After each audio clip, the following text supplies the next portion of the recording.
slime oynayacağım. Evet, slime'larımı çıkarıyorum. Evet arkadaşlar, böyle birinci slime'ım. İnci, teyzemden sana paket var kızım, prensesim. Arkadaşlar, Tozi yazıyor. Acaba bu ne? Bilmiyorum. Belki de ministir. Belki de oyuncaktır. Bilmiyorum. Arkadaşlar şöyle açıyorum. Şöyle şuradan açtım. Evet arkadaşlar, ben görmeden siz görün. Ah. Ha? Böyle minik bir şey. İçinde başka bir şey yok. Arkadaşlar.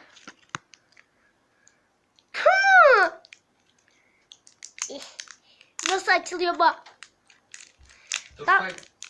Daha açamıyorum. Açtım.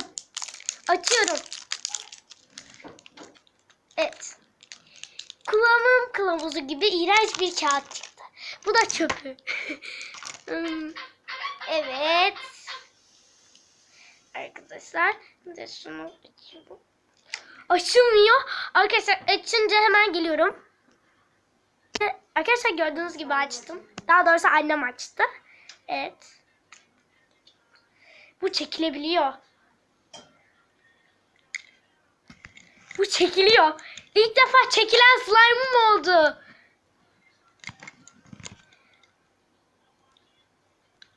Çekilen slime. Çekilen slime'ım oldu. Hiç çekilen slime'ım yoktu. Ama bu da patlamıyor ya. Benim tam bir tane patlayan slime'ım, bir tane işe yaramayan slime'ım vardı. Bir tane de çok zor oluştu. Bu da 3. oldu.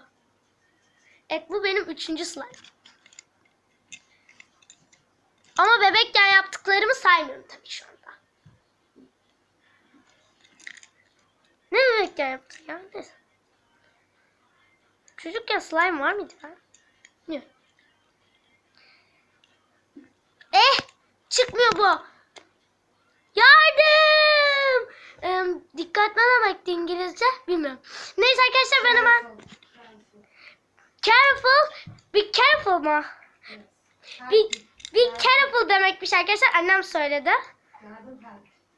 Help! Do you help? Do you help me? Do you help me? Yardım edin, yardım edin.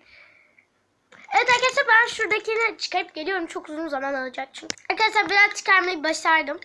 Ama bu sefer ben başardım. Annem değil. Evet arkadaşlar.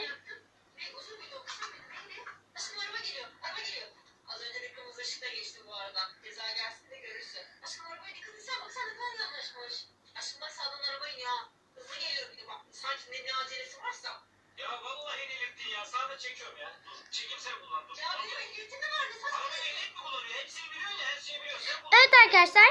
Şimdi böyle. Sonra niye konuşuyor? Sonra. Konuşuyorum. Müdahale ederek bu benim etmeme baktın canım. Aa yardımcı olmaya çalışıyorum sana şu anda. Yani ne var burada? Evet, 3 slime'ımı da şöyle gösteriyorum arkadaşlar. Bu benim en güzel slime'larımdan biriydi ama bu gelince doğayla yaptığım slime biraz kötü kaldı. Ama olsun, yine de renklerine bakılırsa en güzel renk bu yani. Bunun kıvamı çok güzel. Yani o yüzden bunu seçmiyorum ben. Kesinlikle hala en sevdiğim slime doğayla yaptım. Daha doğrusu renkli TV ile yaptım.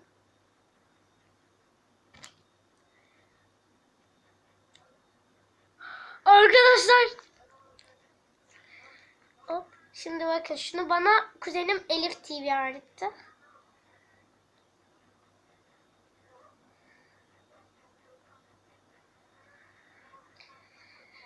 Hızlı ol biraz slime'cık. Tamam, şimdi hızlanmaya başladı. Wow! Gördünüz mü arkadaşlar sesi? Bu patlıyor. İyi, çok güzel. Diğerinin hiçbir özelliği yok. Nerede diğer slime'ım? Burada. Bunun hiçbir özelliği yok. Bu sadece çok yumuşak. Çünkü arkadaşlar ben bunu buzluğa koydum suyla beraber. O zamandan beri çok yumuşak bu.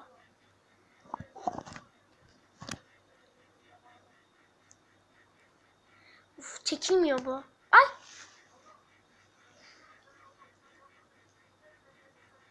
Şöyle.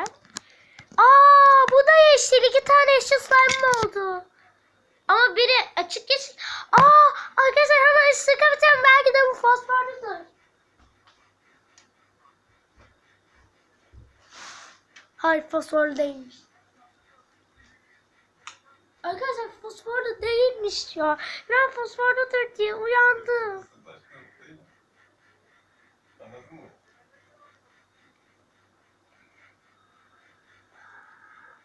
Evet arkadaşlar. Arkadaşlar bakın hala buz var, şey kapandı. Evet arkadaşlar, bugünkü videom bu kadardı. Abone olmayı, beğenmeyi, güzel yorumlar yazmayı unutmayınız. İnşallah videomuzu beğenmişsiniz. Bu arada arkadaşlar, hangi slime'ı daha çok sevdiniz? Ben en çok pembe slime'ı seviyorum. Doğa ile yaptım. Yani arkadaşım Doğa ile yaptım. Pembe slime'ı seviyorum. Ama siz yine de yorumlara yazın. Benim en sevdiğim slime bu. İkinci en sevdiğim slime yok. Maalesef yani sadece hepsini seviyorum ama en çok bunu seviyorum yani. Yani doğayla yaptım. Renkli TV ile yaptım. Evet arkadaşlar, bugünkü videomuz bu kadardı. Abone olmayı, beğenmeyi, güzel yorumlar almayı unutmayın. İnşallah videomuzu beğenmişsiniz.